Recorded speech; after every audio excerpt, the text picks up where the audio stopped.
Sektor perhotelan yang terpuruk akibat pandemi COVID-19 baru dinyatakan mulai pulih pada 2024. Nah, kini kinerja industri perhotelan terancam kembali merosot.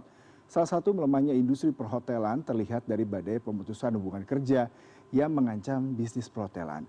Sejumlah pelaku industri perhotelan mengklaim ini merupakan dampak kebijakan pemangkasan anggaran pemerintah dan pelemahan daya beli masyarakat menjadi hantaman bertubi-tubi bagi industri perhotelan. Benarkah industri perhotelan tanah air sedang tidak baik-baik saja? Nah, untuk membahas hal ini telah hadir bersama kami di studio Direktur KEK Tanjung Kelayang Daniel Alexander Navitupulu. Selamat pagi Pak Daniel. Selamat pagi. Terima kasih sudah hadir di CNN Bisnis pagi ini ya Pak ya. Nah, kita bicara mengenai industri perhotelan. Pak, yang menarik adalah saat ini katanya beberapa survei mengatakan, data juga dari Asosiasi Perhotelan, pertumbuhan dari sektor industri perhotelan terutama di kuartal pertama menurun cukup drastis Pak. Ya. Apakah kondisi ini memang benar karena menurunnya daya beli masyarakat dan kebijakan pemerintah penghematan nih Pak untuk mengadakan event, MICE dan semuanya nih Pak? Ya, saya pikir pemerintah ini adalah customer terbesar bisnis perhotelan, bisnis pariwisata di Indonesia. Jadi dengan adanya efisiensi yang dilakukan saat ini, tentunya hal itu berdampak langsung ya. Tidak hanya ke industri perhotelan, namun juga ekosistem kepariwisataannya sendiri. Nah, kalau di Belitung sendiri, kami dari KEK Tanjung Kelayang sudah mencatatkan ya, untuk akun government saja, kalau kita bandingkan tahun ini, year to year, 2025 ke 2024, akun government itu penurunan 60%. Wow. Ya. Ya. Dengan 2023, tahun ini dengan 2023 itu 80%. Mas. Jadi dampak penurunannya itu signifikan sekali. Ya. Dan saya pikir PHRI juga sudah melakukan survei ya, ke para pengusaha perhotelan. Dan 95%-nya kurang lebih itu mengatakan sangat terdampak. Ya, jadi industri perhotelan sebagai salah satu bagian dari ekosistem kepariwisataan tentunya sangat terdampak terhadap kebijakan pemerintah yang diambil untuk efisiensi pada saat ini. Sebenarnya efisiensinya nggak masalah, tapi penghilangannya yang bermasalah. Jadi kalau efisiensi dilakukan untuk efisiensi program, itu oke. Tapi kalau dilakukan serta-merta dihilangkan kegiatan pertemuan di hotel, kunjungan kerja gitu ya, dihilangkan serta-merta, tentu ini akan berdampak langsung ke khususnya teman-teman perhotelan di bintang 3 dan bintang 4 yang mengandalkan MICE nih. Betul. Gitu. Jadi besar harapan kami, seperti yang sudah baru-baru ini ada kabar baik dari Pak Mendagri ya, sudah melakukan terobosan baru, Pemprov sudah boleh meeting di hotel. Nah, apakah dampak ini bisa signifikan? Tentunya ini perlu dilanjutkan dengan dukungan program pemerintah lain untuk mengeksekusi himbauan tersebut. Gitu sih. Pak, apakah memang benar penghematan dan lesunya daya beli masyarakat, kalau kita melihat ini merupakan salah satu dampaknya mengakibatkan tingkat okupansi hotel berkurang, kemudian juga event di program-program MICE juga berkurang. Apakah variabel lain yang mungkin Bapak bisa evaluasi selama Bapak menjalani KEK di Tanjung Kelayang ini, Pak? Ya, saya pikir kita perlu membedakan antara wisatawan Nusantara dan wisatawan mancanegara. Ketika kita berbicara tentang wisatawan Nusantara, itu juga kita bisa melihat dua segmen yang berbeda, antara wisatawan yang intercity dan intracity. Jadi Kemenpar sudah memberikan statement ya, bahwa terjadi peningkatan perjalanan wisatawan Nusantara yang cukup signifikan, sekitar 20% di Indonesia. Hanya ini perlu dilihat mana yang intra, mana yang inter. Kalau dia intracity, seperti Mas misalnya, dari Jakarta jalan-jalan ke Bogor, itu dicatatkan sebagai wisatawan Nusantara jalan-jalan ke Bogor.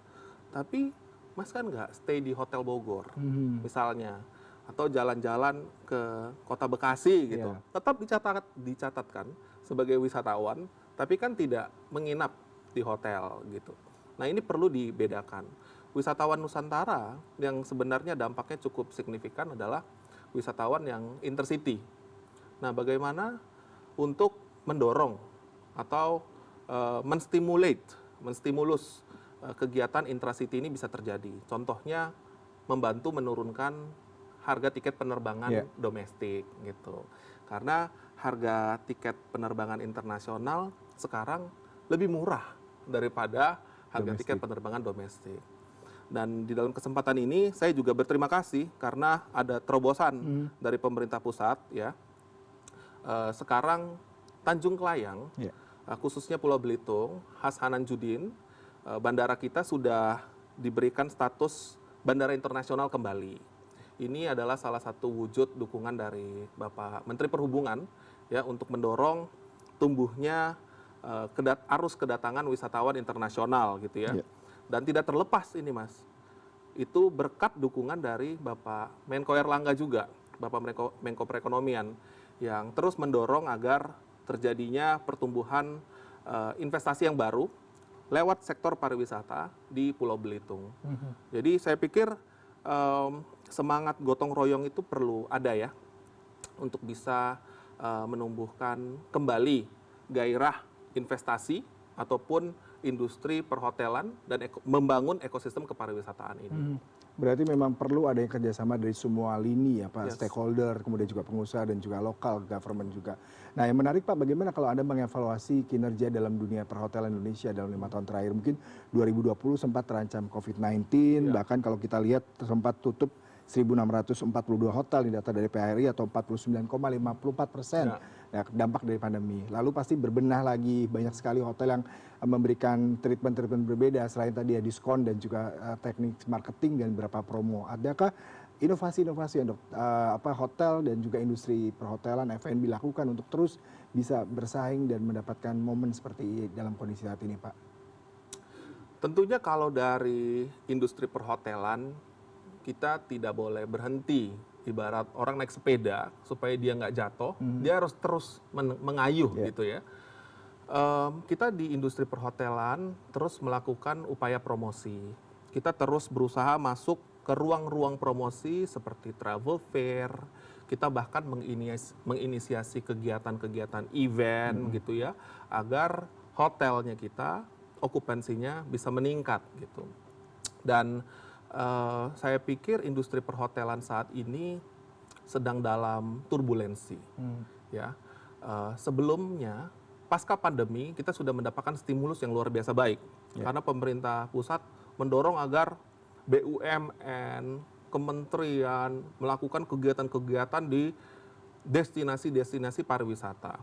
Seperti yang sudah terjadi di Belitung tahun 2022 pasca pandemi, lagi susah-susahnya tuh Mas. Kita bisa menjadi tuan rumah G20 tingkat menteri. 2023 tingkat menteri ASEAN. Gitu ya.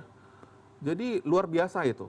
Itu keterisian hotel, okupansi hotel luar biasa tinggi saat itu di Belitung. Dan saya pikir hal yang sama, formula yang sama bisa direplikasi di destinasi lain.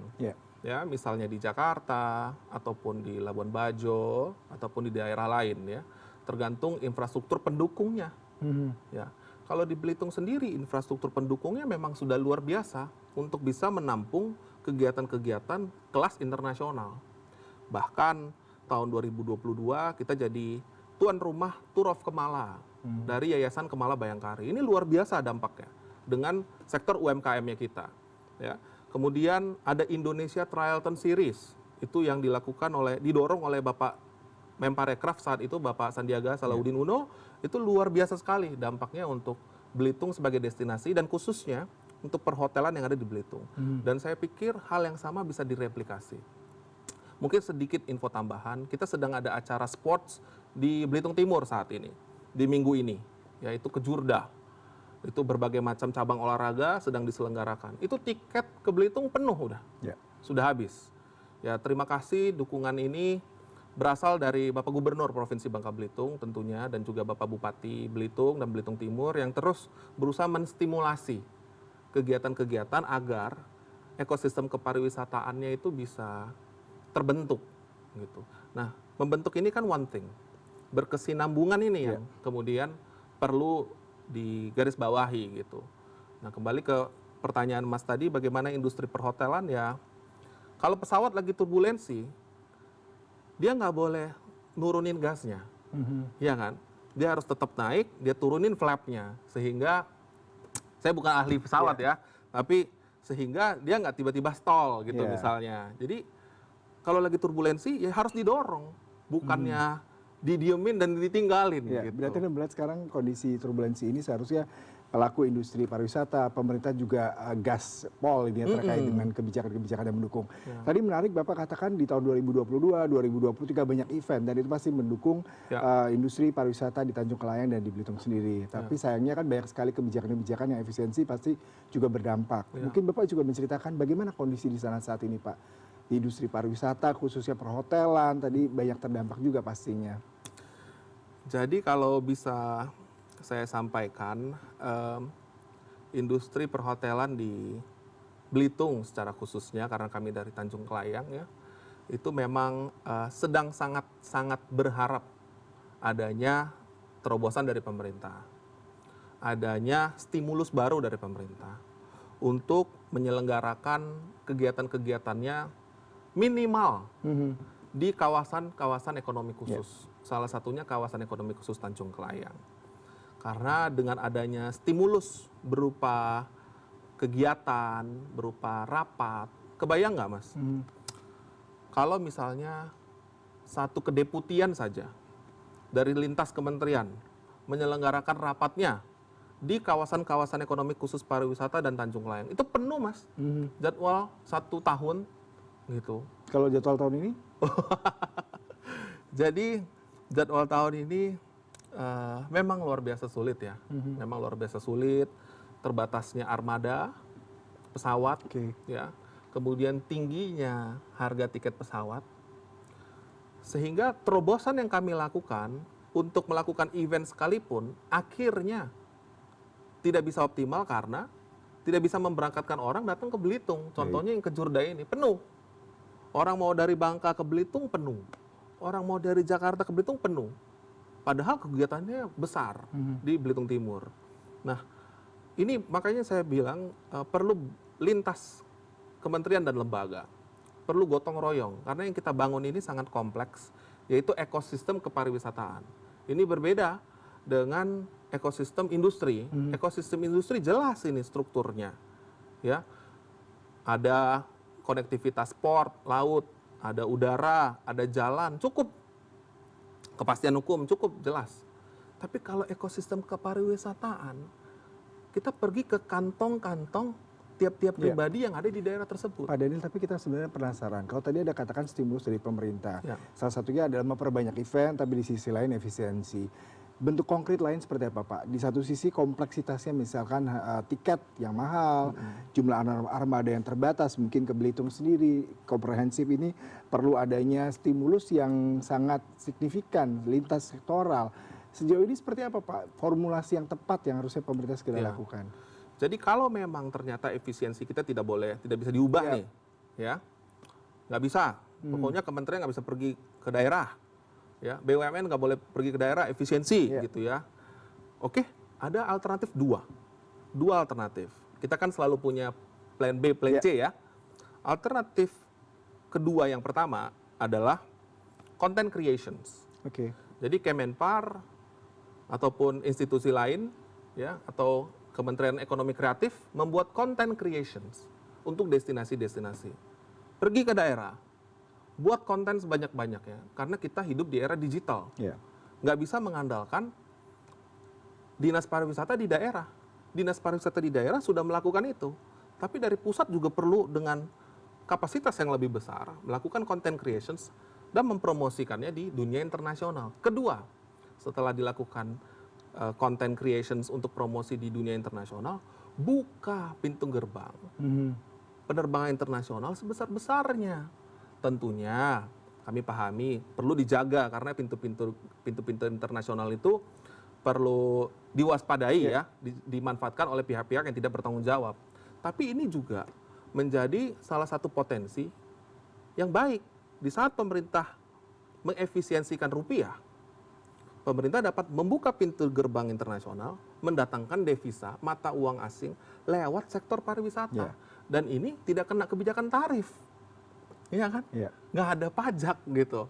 Jadi fresh, mereka bawa $100, mereka bayar ke rental mobil, mereka beli snack, mereka nginep di hotel, fresh masuk langsung ke masyarakat tanpa ada potongan.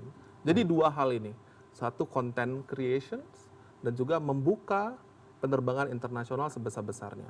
Membuka ini nggak cukup, harus bisa merealisasikannya juga. Gitu. Harus bisa melakukan lobby ataupun memberikan insentif ya kepada maskapai internasional agar maskapai internasional itu dapat terbang ke destinasi-destinasi remote. Bayangkan Mas, Belitung ini berada di dua kota terbesar Asia Tenggara, Jakarta dan Singapura. Kurang dari 1 jam sudah sampai ke Belitung. Ya. Tapi Phuket, Koh Samui, Langkawi itu menyambut jutaan wisatawan mancanegara. Hanya karena apa? Yang membedakannya dengan Belitung, konektivitas internasional. Adanya insentif dari pemerintah untuk mendorong agar maskapai itu mau landing di Langkawi, di Koh Samui gitu. Gak heran wisatawan di Indonesia juga lebih banyak memilih kota-kota tersebut ya Pak Daniel daripada berwisata dalam negeri. Sayang sekali Pak Daniel waktunya terbatas. Menarik sekali, banyak sekali insight terutama tadi 2 variabel bagaimana bisa memberikan stimulus tadi ya sektor pariwisata, content creator dan juga industri penerbangan juga seperti harus diberikan insentif oleh pemerintah karena ini salah satu elemen penting untuk mendukung mobilitas wisatawan mancanegara untuk datang ke pulau-pulau cantik Indonesia, satunya ke Belitung. Terima kasih untuk perbincangannya Mungkin Pak. satu hal, boleh Pak. Satu hal. Ini kan teman-teman sekarang sedang bingung menentukan destinasi liburan karena liburan anak sekolah. Ya, saya atas nama masyarakat Belitung ya mengundang Bapak Ibu sekalian untuk memilih Belitung menjadi destinasi liburan sekolah tahun ini. Wah, cakep nih. Ntar ajak saya Pak ya. Baik, terima kasih. Terima kasih buat waktunya pagi hari ini Pak Daniel. Ya, tadi perbincangan dengan Pak Daniel Alexander, Direktur KEK Tanjung Kelayang. Kita